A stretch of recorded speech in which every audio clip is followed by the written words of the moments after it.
Hey, it's Alan. Welcome to this episode of Pipeline to Profitability. And today I've got a very, very special guest indeed. Now, Al Levy is, I call him a friend. He's been to visit down under and we had a great time.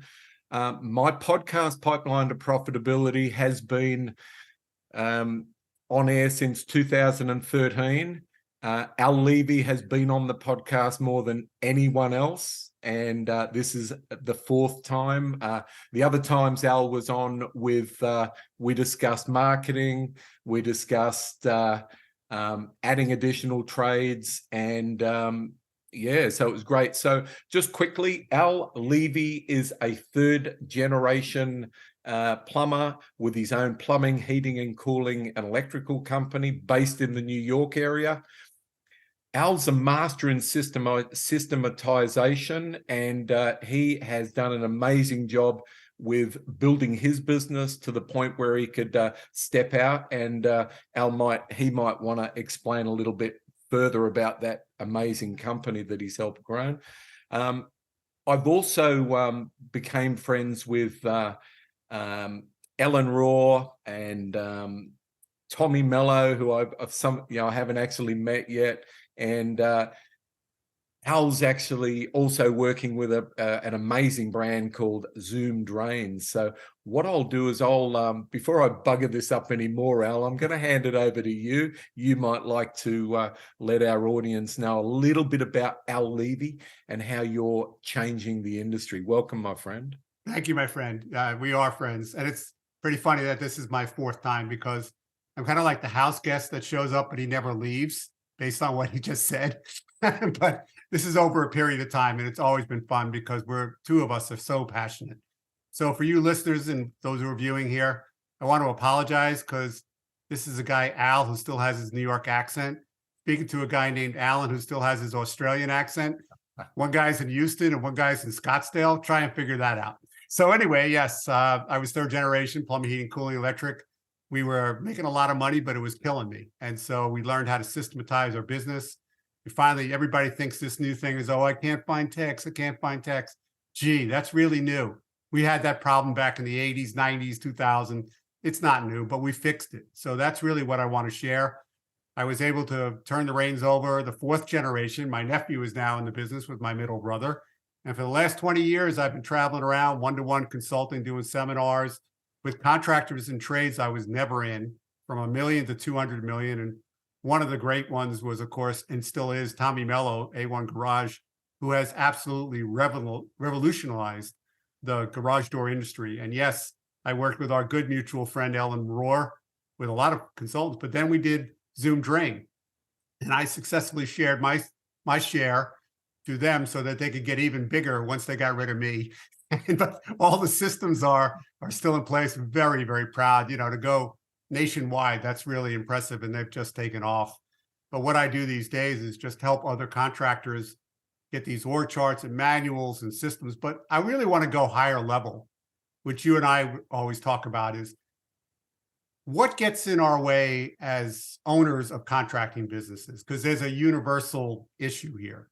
And Alan and Al, are not preaching because we have been there, my friends.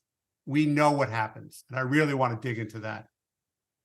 Yeah, look, one thing that I must say about you, Al, and all the time I have known you, and I can't remember whether we met through Matt Jones or whether we just met through the best practice groups. Ellen Rohr, roads go through Ellen Rohr, my friend. Frank Blau, yes, all the greatest hits. Yeah, and but the fact that you've been working with an amazing brand like Zoom Drain, and most of my coaching these days, since I exited the industry in Australia a couple of years back, is the drain space. And I feel that it's, in my view, is one of the most underutilized areas of the industry that can potentially deliver the highest margins. And anyone that says there's other products and services in the home service industry that can deliver a higher net profit, higher margin, I need to get myself attached to that.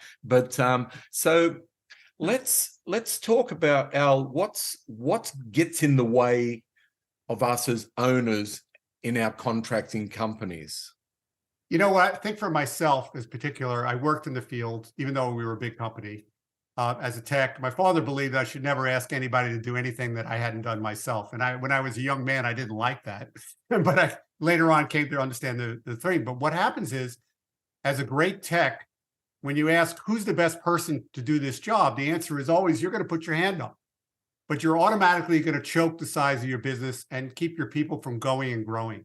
And we had done that, even though we were 17 million, 70 people, which back in those days, in the 90s, this was a big company. And so we were the problem. We had to learn how to put the platforms in to systematize things so people could own their box. And then what we were doing, the way Alan, I always love this analogy, is you are working for me, but I'm not going to tell you what you need to know, because if I do, you'll leave, and then where all my stuff goes. So we want you to perform, but we're not going to tell you how. So the best analogy I like is, I told you to jump, but I never told you when. I told you to jump, but I didn't tell you how high. So I sabotaged you, and we were great at sabotaging people. I think today, if the org chart, the box org chart, is really where it all starts to take form. But every box needs 4 to 5 KPIs and just known performance indicators, because we all like to use these letters and nobody knows. The problem that has come about, in my opinion, Alan, is because we have such great technology like ServiceTitan and all these other great softwares, and we could have a bank of computers where we look like we're NASA Space Center, right? And now we're looking at all this stuff because we can, not because we should. So what are the 4 that really move the needle? And you as the owner have to get really attached to that. And then what I knew for myself, and I write about it in my book, is, so why didn't I let these people help me? And it was my great industry friend, Dan Holohan, another mutual friend of Ellen. And so he said to me, do you know what you're doing? And do you know why you're doing that? And it made me think about that. I like to be the rescuer, ride to the rescue. I like being the guru. I was always the smartest guy in the room. And here's the one that really tripped me up. I like being a fireman. You know, as a young kid, we want to be a fireman or a cop or whatever. So we like putting out fires. And here's the really sneaky one for all you owners out there. If there aren't any fires, you will subconsciously set the fire. As stupid as that sounds, because we don't go on our logic. We are emotionally attached to stuff, and then we defend everything with logic. And that's something I want you to really focus on. Love it, Al. I have to say your book, The 7 Power Contractor, is definitely one of my favorites. And going back a few years before I suppose I changed direction myself, I was going to release a book myself. I've got the content. It's just a matter of doing it. Our mutual friend Mark Madison is always kicking my ass, but I decided to change. I added a couple of steps and was calling that the 9-step contractor series. The book will come out. I'll probably just call it Here's the Thing. There's a bit of a story behind that because, but look, I'll just make it interesting. I'll add some color to the book. But look, I'm always fascinated by your book. So maybe, Al, you might want to take a minute or two just to, I don't know if you can do it in a couple of minutes, but just take our listeners through what are the 7 steps in the 7 Power Contractor. I'm happy to do it. So it's planning power, which is having a plan, which is another thing that gets in our way, but executing that plan, because you guys don't need another idea. You need another idea that gets implemented, but how do you do it in what order? So planning power is learning how to work on the right thing at the right time, the right way. And then operating power is having the right org chart, like a bingo board, and then having an operating manual that covers each of those boxes for the way you work, but not everything in those boxes. Because you, Mr. and Ms. Perfectionist, you want them to be like, they should read your mind, and that doesn't work. How do I know? Because we tried. My company was in business since 1936. If you could do that, we should have met you a long time ago, because it's impossible. So it covers 80% of the things. That's really about where the systematization. The next thing that builds on that is staffing power, which is what changed the dynamic for us is we could take young, willing apprentices with no skills to willing techs with great skills and as many as we wanted. And then so that we could manage our growing company, we learned how to hub and spoke by being able to take senior techs to field supervisors instead of going, hey, you know what? Alan's a great tech. Let's make him a field supervisor. And you have no idea how to do that. So we have a program which is qualify, compete, and train. And that's all tied up in staffing. Then it's sales. At the end of it, sales to me has always been great communication, ethical selling, because I don't believe you ever have the right to sell anything that's not in the customer's best interest. No. You're like a great waiter at a great restaurant. Your job is to serve me really well and help me make a great decision. And so that's really the big part of selling power. The next thing is sales coaching, because putting a system out there and not having coaching is like me handing you a gun, but not teaching you how to use it safely, how to use a target and do the rest of it. So sales coaching fits to that. Then the thing is marketing, because you can be great at everything I just rattled off. And if the phone doesn't ring, it doesn't matter. So I like to use the plumbing analogy. It's a bathtub full of the right amount of calls from the right customer at the right time. And anything, you're overflowing that tub. Because if you can, with those 3 rights of marketing, then you get to decide how much you charge, what customers you work for, and what products you will and won't do.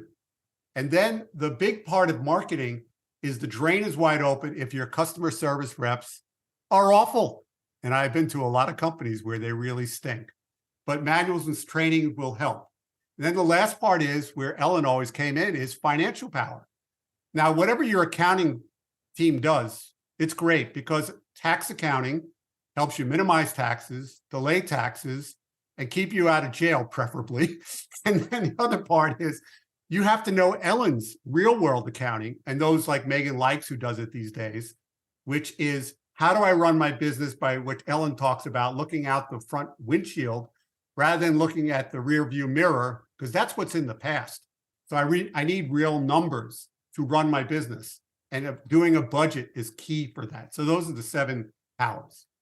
Wow, just blowing my mind with all that info coming at me, and absolutely every single one of those points is so critical. I'd like to circle back on sales. Well, look, marketing is something that I'm doing a workshop today, which is based on memberships, and I must say that I love memberships. I'm so glad you brought that up. I've got to know Billy Stevens, the founder of Sierra Software, right? really well, and I'm sort of looking at memberships is something that I've been using probably in my business from 2003, 2004.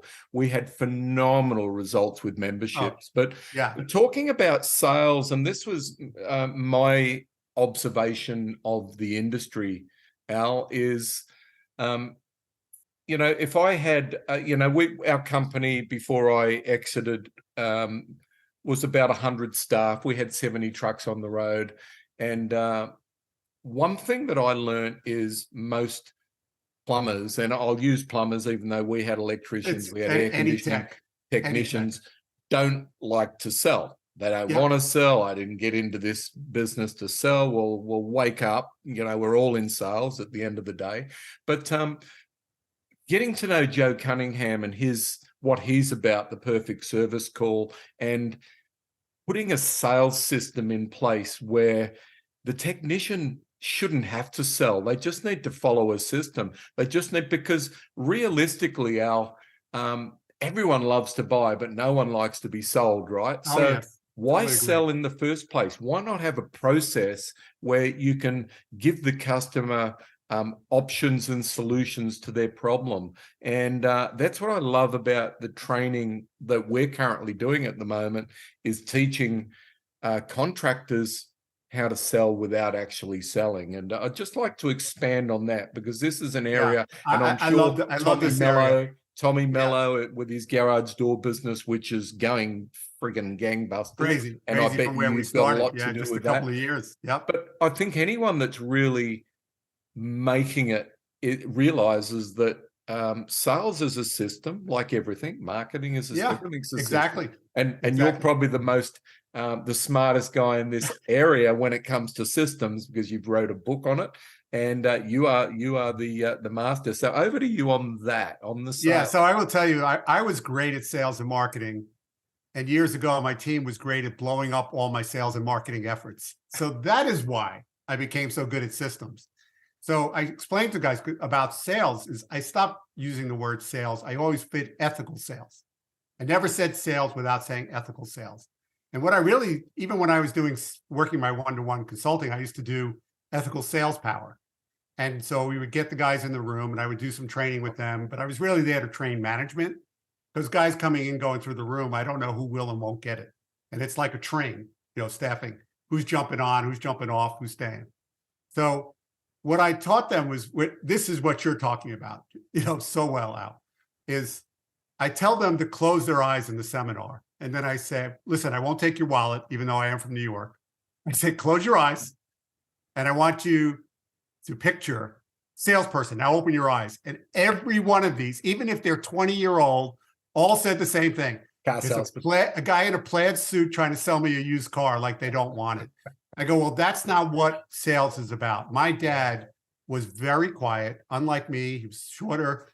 I would go on sales calls with him and he would be talking about this loud and people would start to lean in. And he always had a smile on his face because the only reason he saw himself to be there is he was their servant. He was a servant salesperson is the best way I can describe it. He was going to sell them anything and everything, but only if it served the customer first. So a couple of things about why techs don't sell, because you can tell I'm passionate about this. Yes. Because I had to train myself first because I didn't want to sell. Then I had to train my techs and my big ticket sales guys how to sell right. What I, again, call the ethical way is when I started to trace callbacks or repeat calls that are killers, right?